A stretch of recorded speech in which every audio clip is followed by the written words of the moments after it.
What if the biggest scandal in modern history was never really exposed? What if the truth was hidden behind power, money, and fear? And what if the victims were silenced simply because the names involved were too big to touch? The Epstein files have once again reopened a nightmare the world was never meant to forget. Jeffrey Epstein was not just a disgraced billionaire, he was the center of an alleged underground world where underage girls, some reportedly as young as 16, were recruited, manipulated, and exploited. According to survivor testimonies, court records, and investigative journalism, Epstein's operation was not random. It was organized, protected, and deeply connected to elite circles. Private jets, luxury mansions, and powerful guests became part of a disturbing routine where young girls were allegedly treated as disposable objects. And as more files, names, and documents continue to surface, the public is asking the same terrifying question: how did this go on for so long, and who helped cover it up? The Epstein files do not always provide direct proof of crimes, but they paint a chilling picture through flight logs, photos, contacts, and sworn statements, revealing how Epstein surrounded himself with politicians, celebrities, billionaires, and global influencers. Among the names repeatedly discussed in media coverage and public debate is Donald Trump, whose past social interactions with Epstein were publicly visible years before Epstein's arrest. Photographs, party footage, and old interviews show that Epstein was welcomed in elite social spaces.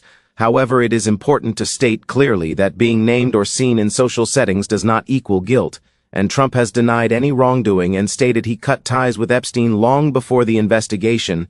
Yet the presence of so many powerful figures around a known predator exposes a far darker reality. Survivors have described how Epstein's power made them feel untouchable, how girls were allegedly introduced to wealthy men without understanding the consequences, and how fear kept them silent for years. Epstein himself was arrested, given a shockingly light sentence, allowed to return to wealth and influence, and then rearrested years later only to die mysteriously inside a high-security prison. Officially ruled a suicide, yet questioned by millions around the world, and his death raised the most dangerous possibility of all, that Epstein took secrets with him that could destroy powerful lives.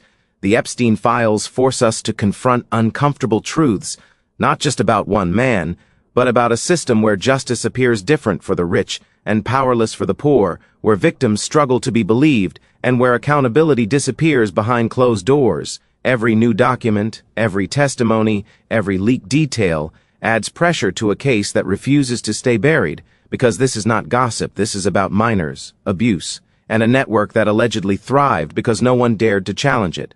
Donald Trump is not the only powerful name discussed in relation to Epstein, but his mention highlights a much larger issue: how close politics, fame, and unchecked privilege can come to unimaginable darkness. The Epstein files may not give immediate justice, but they rip the mask off a world that operates above the law, exposing how young girls were allegedly exploited while the elite walked free. And until every survivor is heard, every question answered, and every powerful name properly investigated, the Epstein scandal will remain a symbol of how truth can be delayed, buried, and denied, but never completely destroyed.